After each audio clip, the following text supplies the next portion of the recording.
I think this event today is ESSA bringing together all the stakeholders, which are government, sports and operators, to talk about this issue of governance within both sport and the betting arenas to minimise any corruption and its impact upon our stakeholders.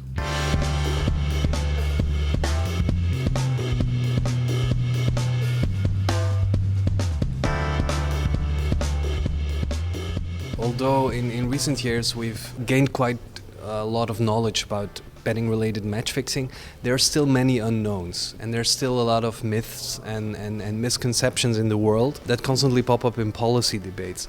So I would plead for a more evidence-informed debate. The message today is that sports governing bodies and the betting industry have to work together with law enforcement to combat match fixing. As soon as a sport is fixed, it loses its appeal, apart from the moral issues and the fact that it's totally wrong to do it. If you have fixes in your sport, you're going to turn off sponsors, the money's not going to come in, there's not going to be the prize money for the players, so it has a big impact. If players are not being paid on time for the work that they are doing, they are more likely subject to potentially fix a match than someone who is fully paid on time, who have a proper contract and who have a decent wages to sustain his family. By enforcing proper contract, by having proper working laws that protect the athletes, you're going to be able to tackle at least one part of the problem. The betting markets, I think it's a very essential tool to come across possible instances of match fixing. It's probably the only ways to identify where to look. Also, the sports world